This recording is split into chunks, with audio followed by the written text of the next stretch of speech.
orang-orang di sini, keluarga saya semua support saya. Ayo fight, harus sehat, harus bisa.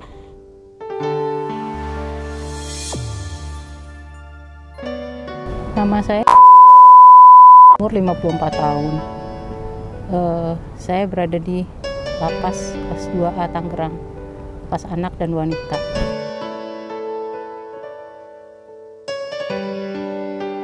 Awalnya saya pada saat masuk sini saya didiagnosa ITP. ITP itu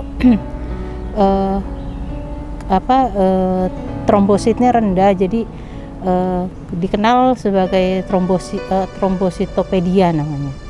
Kemudian setelah masuk sini kami berobat pertama ke RSU, direkomendasi oleh klinik di lapas, dicek darah dan segala macam, disebutlah bahwa saya kena ITP. Nah, kemudian setelah dari RSU saya minta untuk dirujuk ke rumah sakit swasta. Saya awalnya ke rumah sakit Mandaya. Di sana saya direkomendasi ke dokter spesialis darah, ya, spesialis onkologi ya. Nah, di sana saya disuruh untuk bone marrow fracture, jadi untuk ambil sumsum tulang untuk dites darahnya dari sumsum. Nah, dari sana ketahuan kalau saya ternyata bukan ITP, tapi saya MDS atau lebih dikenal pre-leukemia. Kalau untuk di WHO itu sudah disebut kanker gitu. Nah, pada saat itu dokter belum berani memberikan saya kemo karena saya ada di lapas. Nah, setelah dari sana saya mencari second opinion, saya ke rumah sakit swasta lain dan ketemulah profesor ahli onkologi. Oleh profesor itu saya dicek keseluruhan dan dicek lagi bone marrow. Baru hari Jumat kemarin ternyata saya memang MDS, dan MDS saya itu sudah pada tahap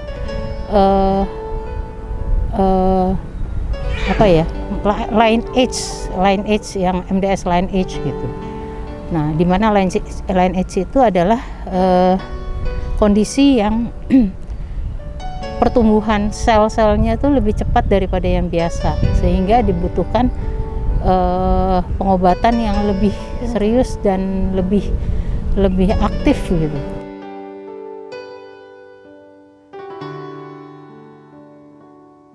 Stres apalagi karena jauh dari keluarga kan, terus untungnya keluarga saya support, jadi setiap ke rumah sakit pasti saya ada keluarga lah yang nemenin gitu.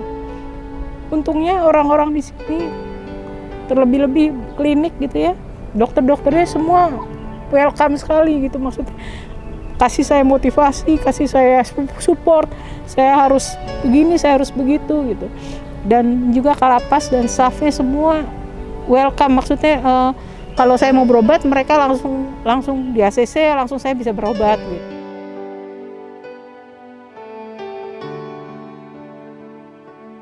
Pada saat pertama ketahuan kanker itu, saya sebenarnya juga dalam kondisi yang syok karena waktu itu ibu saya baru meninggal.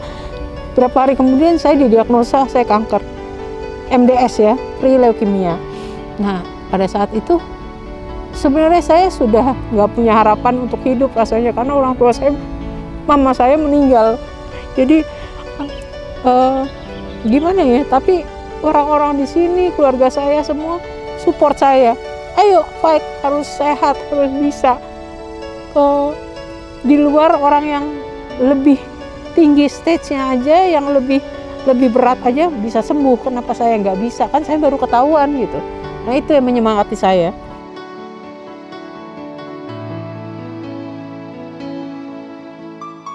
Saya sudah menjalani kemo 2 kali.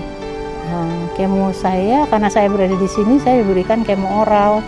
Kemo oral itu 3 minggu saya kemo, 1 minggu libur. 3 minggu kemo, saya 1 minggu libur.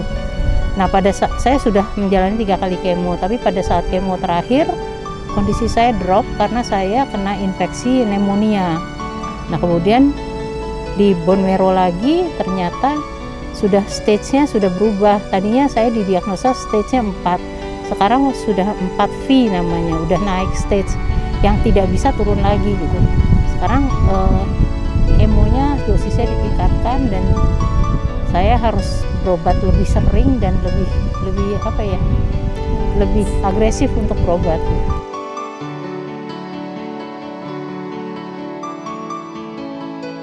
Lemes pasti, terus badannya rasanya panas sekali, kayak dibakar ya. Sakit kepala itu sudah pasti, karena pasti metabolisme tubuhnya berubah gitu ya. Nggak bisa tidur, iya. Kemudian rontok, rambut saya udah agak botak sekarang, tadinya nggak kayak gini. Tiap hari copot udah kayak apalah gitu, udah banyak banget lah gitu.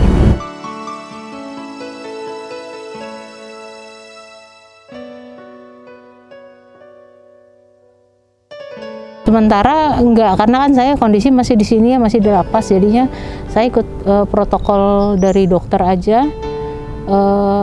Sebenarnya saya direkomen untuk ngecek lagi lebih jauh gitu, tapi karena kondisinya masih di sini, jadi kan saya nggak bisa pergi yang jauh-jauh, apalagi beda provinsi itu susah.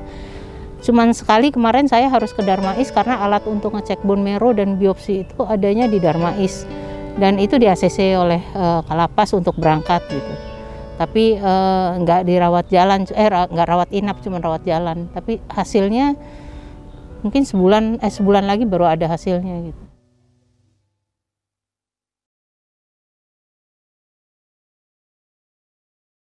Saya berusaha nggak stres aja ya, berusaha nggak stres. Makanya saya tiap hari mungkin saya standby-nya di klinik, karena kalau di klinik saya berasa safe aja gitu, karena tempat kesehatan kan, dan saya merasa lebih nyaman lah buat saya. Jadi saya sementara mungkin saya lupa sama sakit saya gitu. Jadi misalnya, kecuali kalau saya lagi kemo hari yang biasanya kemo yang udah minggu, kan kemo 3 minggu, kalau minggu udah kedua itu udah mulai drop, badannya udah mulai capek, udah mulai nggak bisa kemana-mana gitu. Nah itu saya di kamar, tapi ya untungnya teman-teman di sini semua support sih, maksudnya mereka tahu saya sakit, mereka support saya.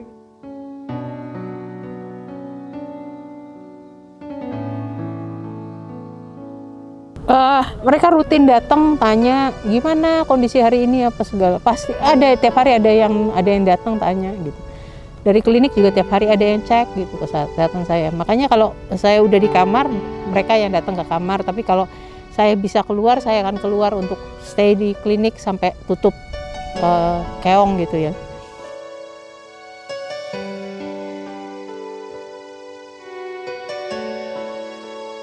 Seperti kemarin saya kena pneumonia akut waktu pada saat kemo ketiga. Nah pada saat itu saya harus setiap hari diinhalasi karena slemnya banyak dan nggak bisa keluar gitu. Saya inhalasinya ya di klinik yang menyediakan obat saya bawa dari luar, tapi klinik yang menyediakan alat dan segala macam. Sangat membantu saya, sangat membantu saya, terutama bagian klinik ya, klinik dokter dan perawatnya semua baik sekali, maksudnya semua ini saya, semua support saya.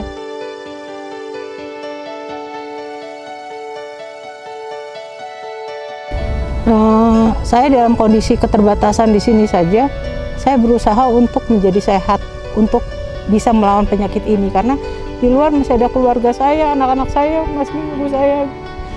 Untuk orangnya di luar, mereka punya waktu dan banyak cara untuk mendapat pengobatan.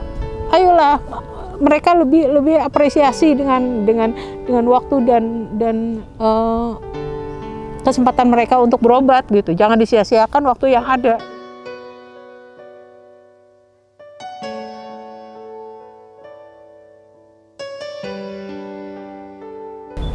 Saya berharap cepat bebas, cepat keluar. Ya mudah-mudahan dalam waktu dekat saya sudah bisa bebas, saya bisa berobat lebih intens di luar. Karena di sini kan kita keterbatasan waktu dan keterbatasan daerah jangkauannya. Kalau saya harus ke Darmais apa segala kan itu di luar provinsi, saya agak susah gitu kalau sering-sering kan gitu.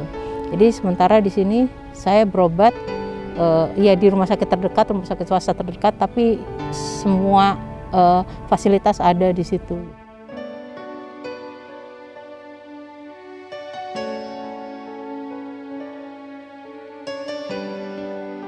Saya terima kasih sekali pada Kalapas di sini, Bu Yekti, KPLP, Kasih Binapi, dan klinik juga yang sangat-sangat membantu saya sehingga saya bisa berobat dengan baik, sehingga saya bisa mendapatkan obat dengan gampang, dan